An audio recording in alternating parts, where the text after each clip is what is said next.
Hello everyone, and welcome back to Boss Economic World. The only show that cuts through the noise, the spin, and the PhD level jargon to tell you what's really going on with your money and your world. We're here to connect the dots, because in this economy, folks, everything, and I mean everything, is connected. Alright, let's dive right in. Today is October 21st, 2025. And the geopolitical drama dial just got cranked up to 11. The Trump administration, in its classic, not-so-subtle style, just fired a verbal warning shot across China's bow. And I mean that literally. This whole mess is about boats. Big boats. The headline you probably saw was something dry like, USTR warns China over sanctions. Yawn. Sounds like another Tuesday in the new Cold War, right? But what's actually happening is a bare-knuckle brawl for control of the world's arteries. Here's the skinny. Last week, Beijing decided to play hardball. They sanctioned the American units of a South Korean shipping giant, Hanwha Ocean. Now, let that sink in. This isn't China sanctioning an American company. This is China sanctioning a Korean company's operations in America. It's like being furious at your neighbor, so you drive across town and slash the tires of their cousin's car. It's targeted, it's weird, and it's a message. Why would they do this? Because Hanwha Ocean had the audacity to invest in America's long-dead, practically fossilized shipbuilding industry. The U.S. Trade Representative, a guy named Jameson Greer, came out swinging.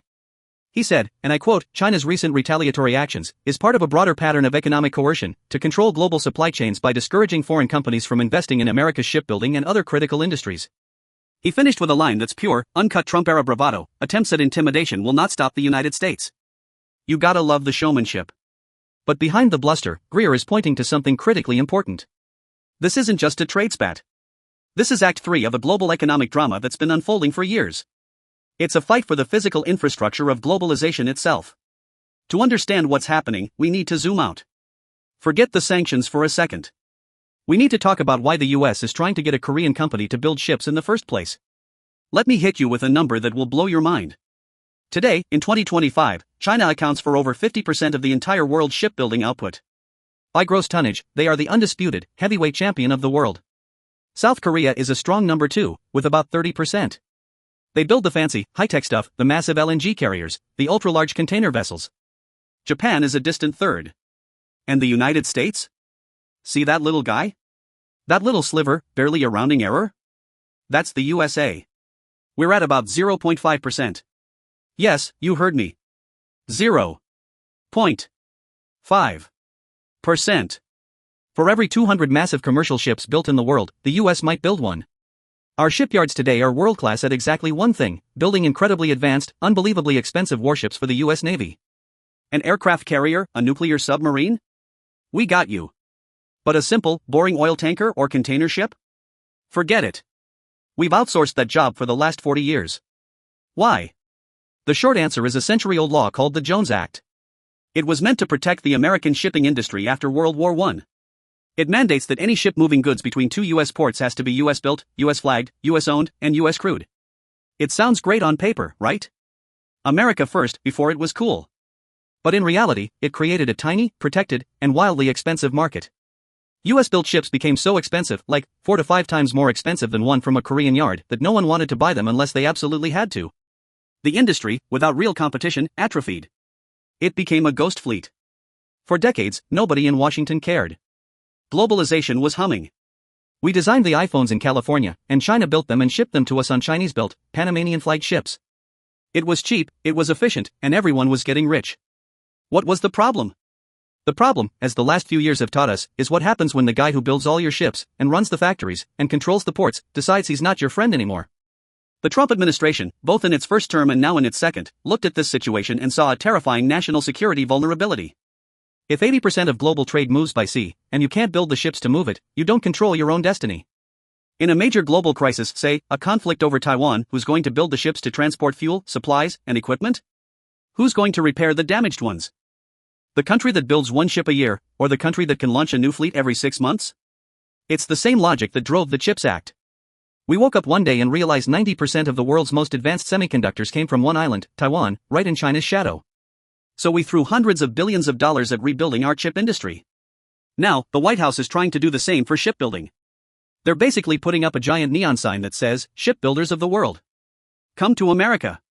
We have money, we have tax breaks, we have contracts." And South Korea's Hanwha Ocean, one of the best in the business, answered the call. And China's response? Not so fast. This is where it gets fascinating.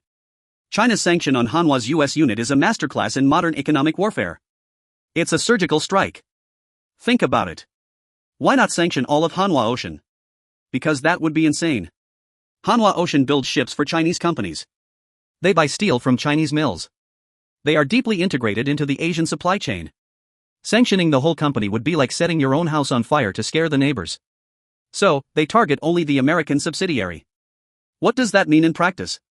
It means any person or company in China is now prohibited from doing business with Hanwha Ocean USA. No Chinese bank can lend them money.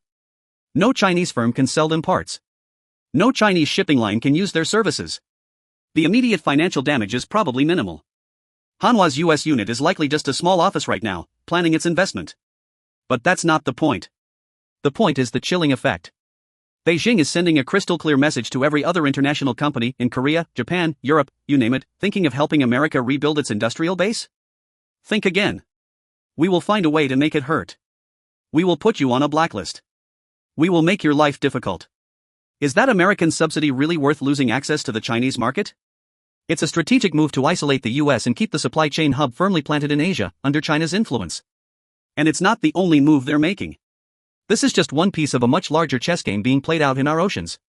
To get the full picture, you have to understand that in the 21st century rivalry between the US and China, everything is potentially a weapon. Your iPhone, the crane loading it onto the ship itself, and the port it sails into. Weapon number 1, port fees and tariffs. The news report mentioned both sides are slapping special port fees on each other's commercial vessels. This is the low-hanging fruit of a trade war. It's annoying, it raises costs, but it's mostly symbolic chest thumping. The real story is the equipment. Weapon number 2, the cranes. The US is about to levy a 100% tariff on Chinese-made port cranes. Why? For years, American ports have been buying these massive, sophisticated ship-to-shore cranes from a Chinese state-owned company called ZPMC, Hanwha Heavy Industries.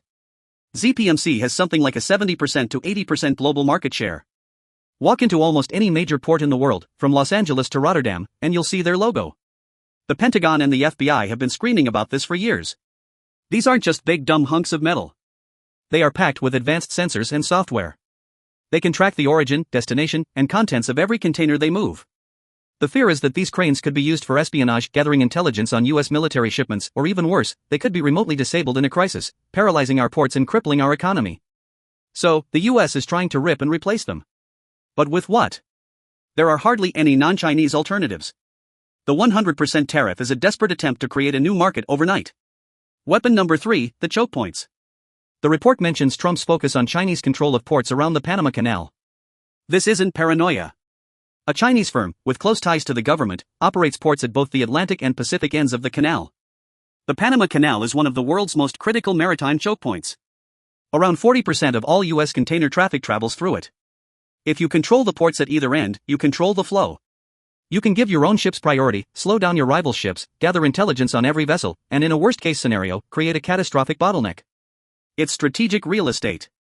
Weapon number 4, the ingredients. While the US is focused on the big hardware, the ships and cranes, China is tightening its grip on the ingredients needed to build any of this stuff. They've tightened export controls on rare earth minerals.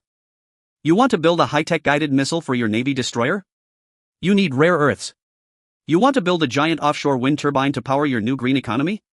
You need tons of rare earths. You want to build the electric motors and sensors for a modern port crane? You need rare earths.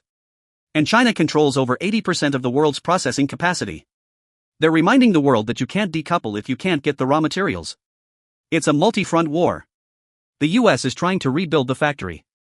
China is trying to buy up the hardware store and lock the doors. All of this, the ships, the cranes, the sanctions, the tariffs, forms the stormy backdrop to what's happening next week.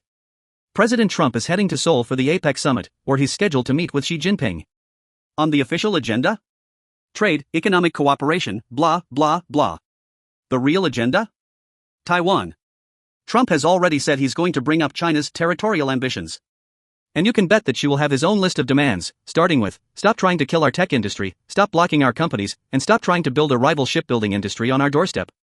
This is where all these seemingly separate economic spats converge into one giant geopolitical iceberg. Think about it from a military planner's perspective.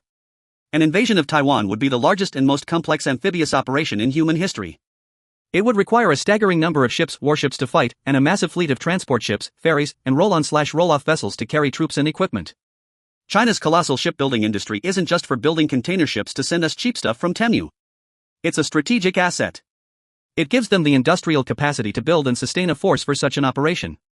This concept is called military-civil fusion. A commercial shipyard that builds LNG carriers on Monday can be rapidly converted to repair a damaged destroyer on Tuesday. When the US tries to rebuild its own shipbuilding base with help from Korea, Beijing sees it as a direct threat to its military options in the Pacific. They see it as America preparing the industrial foundation for a long, drawn-out conflict. So when Trump and Xi sit down, don't expect a friendly chat. It's a negotiation with a gun on the table. Trump will likely use the threat of more tariffs. The report floated a 100% tariff on all Chinese goods, a move that would effectively end the trade relationship, as leverage on Taiwan. Xi will use China's control over supply chains, from rare earths to port cranes, as his leverage. He'll essentially say, "You want your global economy to keep functioning? Then back off on these critical industries and respect our core interests." So, what does this mean for you? For the regular person, the investor, the business owner? It means the era of easy, frictionless, it just works globalization is over. Dead. Buried. We are living through its messy, painful, and expensive autopsy. For the last 30 years, we built a global economic system based on hyper-efficiency. We sourced every component from the cheapest possible place, assembled it in the most efficient factory, and shipped it on the most cost-effective vessel. It gave us cheap goods, low inflation, and booming markets. Now, the world is reorganizing itself around a new principle: resilience. Or, to put it more bluntly, national security. Where does this come from? Is being replaced by who do we trust to make this? This de-risking or decoupling comes with a price. Building a ship in America will be more expensive than building it in China. Building a semiconductor fab in Arizona is wildly more expensive than in Taiwan. That cost will eventually find its way to you, in the form of higher prices. Inflation isn't just a monetary phenomenon anymore, it's a geopolitical one. For investors, this is the new reality. Geopolitical risk isn't a footnote in an annual report anymore, it's the headline. Supply chains are no longer just a logistical puzzle, they are a strategic vulnerability. Companies that are too exposed to one country, one supplier, or one shipping lane are carrying a risk that many are only just beginning to price in. What we're seeing with this shipbuilding spat is a perfect microcosm of the new world we're entering. It's a world of economic walls, weaponized supply chains, and industrial battlefields. The US and China are in a global game of Jenga. Each is pulling out a block, a sanction here, a tariff there, hoping the other's tower will collapse first. The terrifying part? We're all living at the bottom, hoping it doesn't all come crashing down on our heads. That's the world we're in. It's complicated, it's messy, but it's not impossible to understand if you know where to look. That's all the time we have for today. Stay sharp, stay informed, and never trust a simple headline. I'll see you next time on Boss Economic World.